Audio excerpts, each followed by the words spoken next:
नमस्कार, आप देख रहे हैं आज तक। आपके साथ मैं हूं सईद अंसारी। इस बुलेटिन की शुरुआत हम कर रहे हैं एक बड़ी खबर के साथ। इजराइल ने हिजबुल्लाह के चीफ नसरुल्लाह को मारने का दावा किया है। इजराइल ने नसरुल्लाह को मारने के लिए एक ऑपरेशन चलाया था, न्यू ऑर्डर इस ऑपरेशन का नाम था। बेरूत के रिहायशी इलाके में जमीन के अंदर बने बंकर को 80 टन बॉम्ब से उड़ा दिया गया। इजराइल ने दावा किया कि हिजबुल्लाह के मुख्यालय में नसरुल्लाह मौजूद था और हमने उसे चिन्हित करके उस बंकर को उड़ा दिया है। हालांकि ये बंकर काफी मजबूत था, लेकिन हमने 80 टन गोला बारूद वाले बॉम्ब से इस बंकर को उड़ाया और अब ये पुष्टि इजराइल के आईडीएफ की तरफ से हो चुकी है। इजरायली डिफेंस फोर्स ने इस बात की पुष्टि कर दी है कि नसरुल्लाह मारा गया है। ये हिजबुल्लाह का प्रमुख है, चीफ है, और नसरुल्लाह के वैसे तो बहुत सारे कमांडर मारे गए थे, लेकिन इजराइल का पूरा जोर और निशाना नसरुल्लाह पर ही था, क्योंकि इजराइल हिजबुल्लाह की पूरी तरह से कमर तोड़ देना चाहता था। क्या नसरुल्लाह के मारे जाने के बाद अब हिजबुल्लाह खत्म हो गया है? क्या नसरुल्लाह के मारे जाने के बाद अब इजराइल अपना ऑपरेशन रोक देगा? क्योंकि इजराइल ने कहा था कि जिसने हमें धमकी दी है हम उसे खत्म करना जानते हैं, हम उसे छोड़ेंगे नहीं। तो अब हिजबुल्लाह को क्या पूरी तरह से खत्म किया जाएगा? क्या इजराइल अपना ऑपरेशन बिल्कुल हमास की तरह, जिस तरह से उसने कहा था कि जब तक हमास के एक एक आतंकवादी को हम खत्म नहीं कर लेते तब तक हमारा ये ऑपरेशन रुकेगा नहीं, क्या बिल्कुल उसी तरह अब हिजबुल्लाह को भी इजराइल खत्म करेगा? और बेरूत के रिहायशी इलाके में जिस बंकर में नसरुल्लाह छिपा हुआ था, उस बंकर को 80 टन के बॉम्ब से मार दिया गया है, उस बंकर को उड़ा दिया गया और इस ऑपरेशन को न्यू ऑर्डर ऑपरेशन दिया गया। नसरुल्लाह को मारने के लिए ऑपरेशन शुरू किया गया था आईडीएफ की तरफ से। नसरुल्लाह के साथ हमले में और भी उसके कमांडर्स मारे गए हैं और आतंकवादी मारे गए हैं और हिजबुल्लाह के बहुत सारे लड़ाके भी इसमें मारे गए हैं। नसरुल्लाह के मारे जाने के बाद ईरान में एक महत्वपूर्ण बैठक हो रही है। अब देखना यह होगा कि ईरान ने जो ओआईसी देशों की बैठक बुलाई है उसमें क्या निकल कर आता है, क्योंकि ये महत्वपूर्ण हो गया है। आईडीएफ यानी कि इजरायली डिफेंस फोर्स के क्या कह रही है इस बारे में हम आपको सुनवाते हैं। आइए इस समय हम एक विशेष मेहमान से आपको मिलवा दें। मेजर जनरल संजय मेस्टन रक्षा विशेषज्ञ हैं, हमारे साथ जुड़ चुके हैं। जनरल मेस्टन, क्या अब आईडीएफ की तरफ से अगर ये बात आ गई है कि नसरुल्लाह मारा गया है, तो ये हम कंफर्म्ड समझें या अभी इसमें कोई शक हो सकता है? जय हिंद सईद, बड़ा जय अच्छा हिंद सवाल है। और मेरे को लगता है ये जो इजराइल ने पुष्टि की, आईडीएफ ने, इसमें काफी हद तक सच हो सकता है।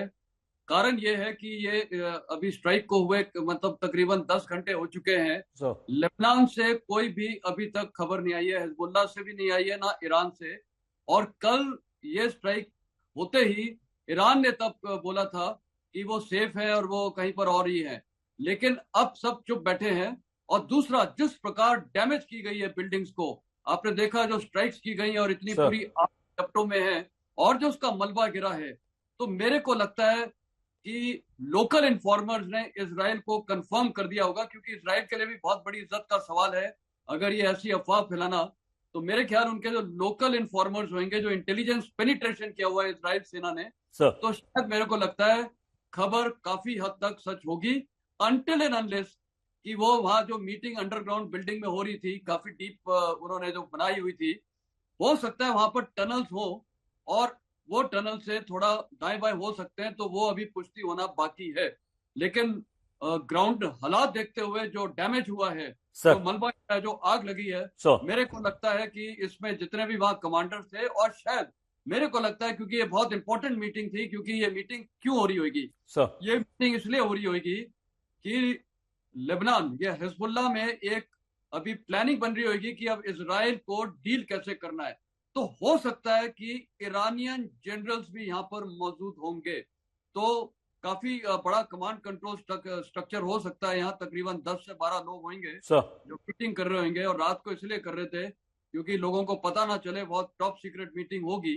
क्योंकि जब मेरा भी तजुर्बा है, देखिए शायद जब मैं अफगानिस्तान में था, सर। वहां पर मैंने देखा था जो ईरानियन डीए था उसकी ज्यादा पावर थी, बल्कि वो अपने एम्बेसडर को ज्यादा कुछ इन्वॉल्व नहीं करते थे। वो जो उनका सब डीए बिल्कुल ठीक है। जनरल मेस्टन, मैं सम्मान के साथ आप, अगर आपको थोड़ी देर रोक लूं, क्योंकि बेरूत से अशरफ जुड़ चुके हैं और वहां सर नेटवर्क भी प्रॉब्लम हो रहा है काफ़ी। अशरफ, क्या स्थिति है इस समय, बताइए।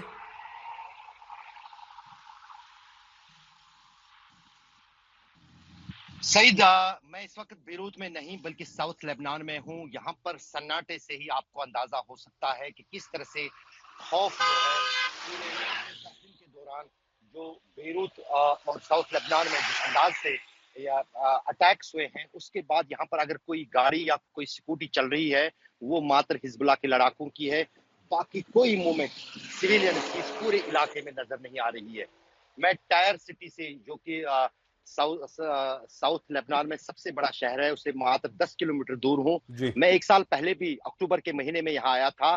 तब चकाचौंध यहाँ पर ये सड़कें भी होती थी, दुकानें भी होती थी। अब देखिए यहाँ पर चाय पीने के लिए हमें ये दुकान भी नहीं मिल रही है। हर जगह हर चीज जो है, हर बाजार जो है वो बंद पड़ा है। और उससे आप अंदाजा लगा सकते हैं बेरूत जो कि राजधानी है, वहां पर लाखों की संख्या में लोग रहते हैं, लेकिन साउथ लेबनान की क्या हाल है, जो असली जंग का मैदान है, जहां पर अब इजराइल इस जुस्तजू में लगा है कि वो अपने फोर्सेस को ग्राउंड इन्वेजन के लिए कब भेजे, जिसकी तैयारियां पिछले कई दिनों से चल रही हैं।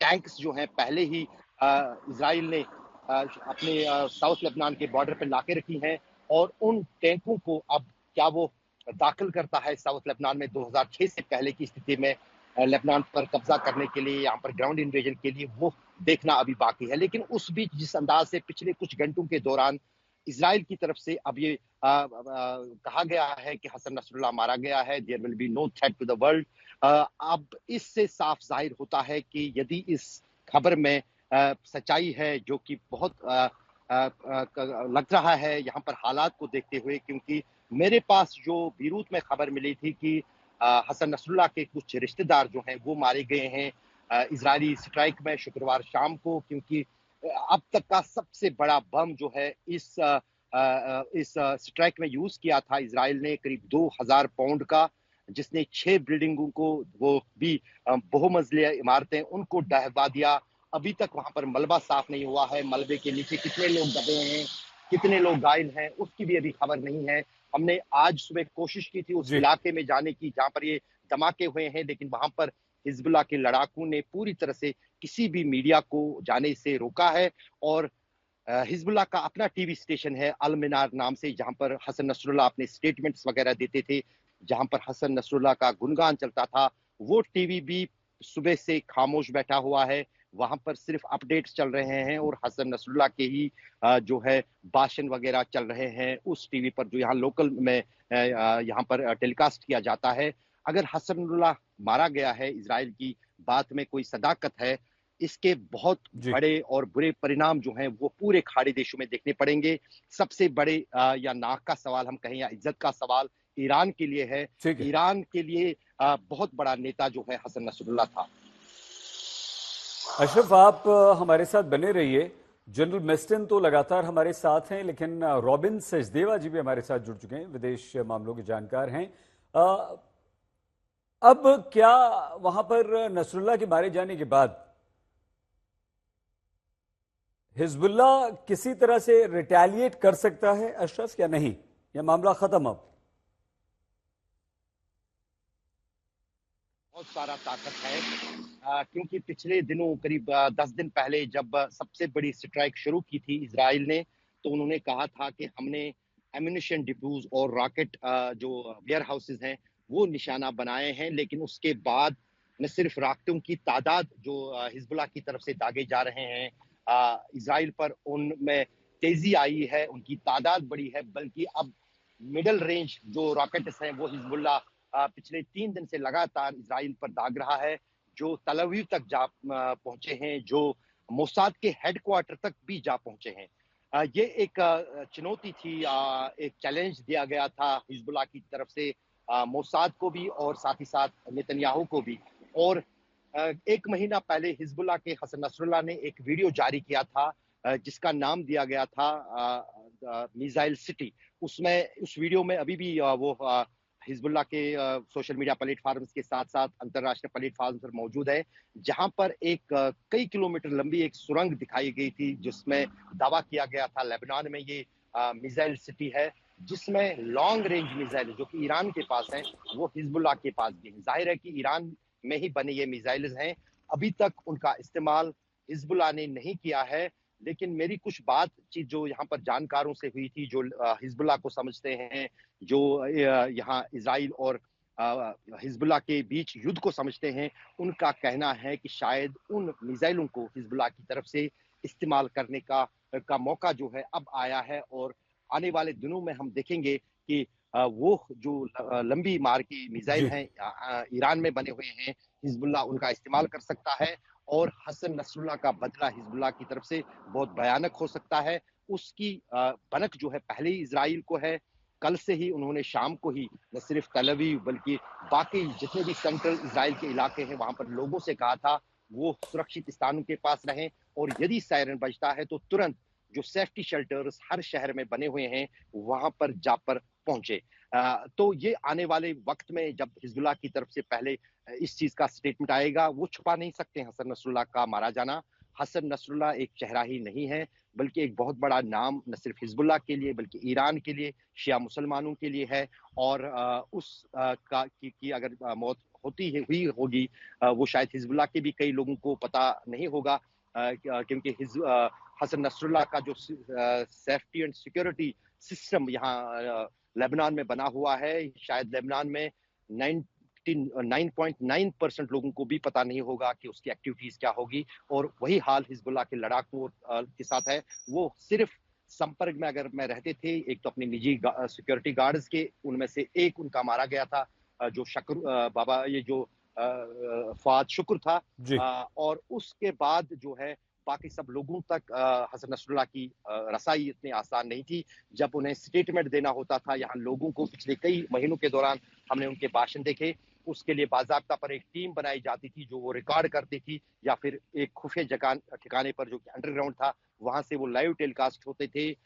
और इसमें कोई शक नहीं है कि जो साउथ सबर्ब है का इलाका है बीरूत का, वो गढ़ हिजबुल्लाह का है। वहां पर न सिर्फ हिजबुल्लाह के कमांडर, हेडक्वार्टर और लड़ाकू रहते हैं, बल्कि उनके परिवार भी वहां पर 2 दशकों से भी ज्यादा समय से रह रहे हैं।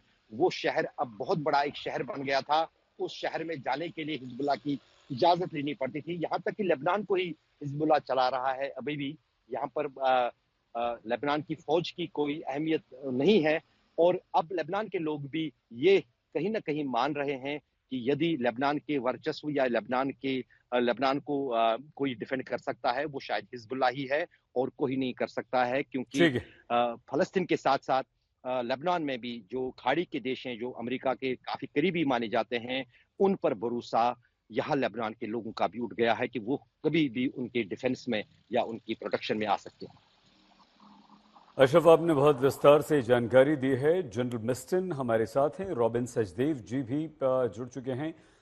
रॉबिन सर, मैं आपके पास आऊं उससे पहले जनरल मिस्टिन, क्या अब हम ये माने कि हिजबुल्लाह की तरफ से कोई अटैक रिटेलिएशन देखने को नहीं मिलेगा, और चीफ नसरुल्लाह के मारे जाने के बाद हिजबुल्लाह शांत बैठ जाएगा? और देखिए, साफ जाहिर है कि ये बहुत बड़ा झटका हिजबुल्लाह को लगा है। इसका रिटेलिएशन या परिणाम तो बहुत तगड़ा होगा। और मेरे को कोई शक नहीं है, हिजबुल्लाह सेना, खासकर देखिए सीनियर कार्डर्स काफी हद तक एलिमिनेट हो चुके हैं, कई मारे गए हैं, और कई ये जो पेजर और वॉकी टॉकीज का अटैक हुआ था उसमें भी कई घायल हो चुके हैं। तो जो मिडिल रैंकिंग स्ट्रक्चर है और जूनियर रैंकिंग स्ट्रक्चर है, अब ये खुले दिल से इनको कोई डर नहीं रहेगा। ये भारी तादाद में मिसाइल्स और रॉकेट फायर करेंगे, मेरे को उसमें कोई शक नहीं है। जैसे ही ये पुष्टि कर दी जाएगी लेबनान द्वारा, हिजबुल्लाह द्वारा कि नसरुल्लाह इज नो मोर, मतलब मर चुके हैं, तो मेरे को लगता है फिर तो काफी भारी तादाद में फायर होगा। और ये फायर वहां से भी होगा, हूती से होगा, सीरिया और इराक से भी होगा। काफी सख्त फायर होगा, उसमें कोई डाउट नहीं है। उसके बाद इजराइल का रिएक्शन और तगड़ा होगा, तो ये थोड़ा एस्केलेशन होगा। जहां तक कमांड कंट्रोल का सवाल है, देखिए सीनियर लीडरशिप काफी हद तक खत्म हो चुकी है। जो सेंटर ऑफ ग्रेविटी थी लेकिन मेरे को लगता है जो इनका डिप्टी सेक्रेटरी जनरल है नईम कासिम, अगर वो जिंदा है, क्योंकि अब पता नहीं वो इस मीटिंग में था कि नहीं, तो मेरे को लगता है कि वो तुरंत हिजबुल्लाह की कमांड संभालेगा। और मेरा जो तजुर्बा है, ये जो टेररिस्ट ऑर्गेनाइजेशन होते हैं, अगर इनकी लीडरशिप डैमेज भी हो जाए, इनमें इतना लचकीलापन होता है कि कमांड कंट्रोल इनका चलता रहता है और इनकी इंडिपेंडेंट ये छोटी छोटी टीम्स में काम करते हैं। और दूसरा, आपने बीच में सवाल एक और उठाया था कि सर क्या ग्राउंड ऑफेंसिव होगा अशरफ से, तैयारी पूरी है। लेकिन मेरे को लगता है ग्राउंड ऑफेंसिव इसराइल नहीं करना चाहेगा, क्योंकि गुरिल्ला वॉरफेयर, एसिमेट्रिक वॉरफेयर में ये हिजबुल्लाह फाइटर्स को वहां पर फायदा होगा। और जो वहां जमीनी हालात है, जो टेरेन है, वो थोड़ी पहाड़ियां हैं, वहां पर पेड़ मतलब जंगल वगैरह काफी है, और वो इलाका उनका है। तो लगता है जमीनी ऑफेंसिव नहीं होगा। जब उनको स्ट्रैटेजिक ऑब्जेक्टिव, मिसाइल्स, एयरक्राफ्ट, और वहां पर पूरी एयर सुप्रीमेसी है, पूरी air supremacy Israeli defence forces के पास, तो जब वो अपनी एयरफोर्स के साथ और मिसाइल्स के साथ ये अचीव कर रहे हैं, तो मेरे को लगता है कि ग्राउंड ऑफेंसिव अभी नहीं जाएगा, उसको होल्ड करके रखेंगे। और ये जो मेनूवर वॉरफेयर हो रहा है बाय एयर एंड मिसाइल, उसको जारी रखेंगे। और रिटेलिएशन तो पक्का होगा, आप देख लीजिएगा जैसे अनाउंसमेंट होगा। ये गुस्से से, एक नेचुरल है, जब लीडर मरता है तो जो सर लीडरशिप होती है उस पर बहुत बड़ा प्रभाव होता है। तो काफी आक्रोश और गुस्से से इसराइल पे आक्रमण होगा। मेरे सर को लगता है इसराइल की सेना भी तैयार रहेगी, और वहां पर जैसे अशरफ ने भी बताया था, इजरायली जनता को बता दिया होगा कि अपने अंडरग्राउंड शेल्टर्स वगैरह में आप घुस जाइए, तो रिटेलिएशन पक्का होगा और सख्त होगा। सर ये गंभीर बात जनरल मेस्टन आप बोल रहे हैं कि सख्त रिटेलिएशन होगा। रॉबिन सर अब आप हिजबुल्लाह के चीफ के मारे जाने के बाद और इसराइल का इतना जबरदस्त अटैक करने के बाद सिचुएशन को किस तरह से देखते हैं? Thank you very much. I think broadly जैसे आप देख रहे हैं, जैसे जनरल मिस्टर बता रहे हो, जैसे आपके कोलीग लेबनान से बता रहे हैं, हम सब आई थिंक डेफिनेटली इस मामला पेचीदा और स्पाइरल होता है ना, बढ़ता जा रहा है, एस्केलेट होता जा रहा है। तो एक दो चीजें, यस, हिजबुल्लाह रिटेलिएट करेगा। कितनी क्षमता से करता है, कैसे करता है, कितना इफेक्टिव होता है, कि भी उसके जो टॉप लीडर्स की कुछ कोऑर्डिनेशन वगैरह नहीं होगी, बट डेफिनेटली जिसे कहते हैं ना रैंक एंड फाइल या जो मिडिल और लोअर, वो रिटेलिएट करेंगे। अब उस रिटेलिएशन में चाहे खुद ज्यादा मारे जाएं इसराइल के, बहुत ही कम को वो मार पाए, पर वो करेंगे। वन, सेकेंडली, अभी जो ग्राउंड की बात हो रही थी, ग्राउंड इन्वेजन बाय इसराइल, क्या चांस उसका अभी फिलहाल कम है? जो इसराइल का ऑब्जेक्टिव बाय एयर अटैक्स करके ही अपना काफी कुछ न्यूट्रलाइज कर रहा है। और एक चीज और याद रखिए, साउथ लेबनान में हिजबुल्लाह ने भी टनल्स बना रखी हैं। हमस की टनल्स की हम लोग ने इतनी बात करी, गाजा में टनल्स हैं, मेट्रो बना रखा है अंडरग्राउंड, राइट? तो राइट उनको बनाना सिखाया किसने था? हिजबुल्लाह ने। और हिजबुल्लाह ने जो टनल्स बनाई हैं, उनको नॉर्थ कोरियन इंजीनियर्स और इरानियन इंजीनियर्स ने मिलकर बनाई हैं। इनफैक्ट हिजबुल्लाह की कुछ टनल्स तो ऐसी भी हैं जो इसराइल के बॉर्डर से अंदर आके इसराइल के अंदर खुलती हैं। करीब 4 एक साल पहले 3 ऐसी टनल के मुंह इसराइल ने ढूंढे थे, उनको सील करा, उन पे सीमेंट, कंक्रीट इत्यादि डाली। तो वो तो छोड़िए, बट टनल्स जो हैं, तो इसमें भी ये ग्राउंड में वही हाल होगा, निम्बल गुरिल्ला वॉरफेयर होंगे। और अगर टनल्स हैं जैसी कहा जा रहा है, और ये भी कहा जा रहा है टनल्स साउथ लेबनान से लेकर के बेरूत, जहां इनका हेडक्वार्टर्स के एरिया वहां तक जाती हैं, और बेरूत शायद करीब 100 किलोमीटर दूर है साउथ लेबनान से। तो कुछ टनल्स वैसी भी हैं। तो इसराइल, ये तो हमें मोटा मोटा पता है, इसराइल की सर इंटेलिजेंस तो मच मोर डीप होगी। तो I think Israel will avoid getting into a land war initially, but जब उसे लगेगा कि काफी इनका उसने पल्वराइज कर दिया, तब शायद ग्राउंड करे। क्योंकि इसराइल को शायद लेबनान में ग्राउंड कैप्चर करने की इच्छा नहीं है। गाजा में शायद इसराइल चाहता है, लेबनान में इसराइल ये चाहता है कि ये बॉर्डर से 50 किलोमीटर दूर हो जाए और हमें तंग ना करे। एट बिल्कुल द सेम टाइम नसरुल्लाह की डेथ अगर कंफर्म्ड है, जैसे सब कह रहे हैं, ये एक बहुत बड़ा फिगर था, आइकॉनिक फिगर था।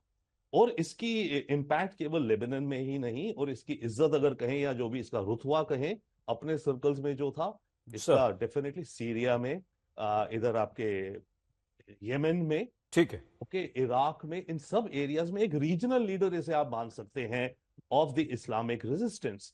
तो ये एक बहुत बड़ा लीडर था उस सर दुनिया का। और इसकी एलिमिनेशन ऑफ कोर्स इसराइल के लिए अकम्प्लिशमेंट है, मिलिट्री अकम्प्लिशमेंट है, नो डाउट।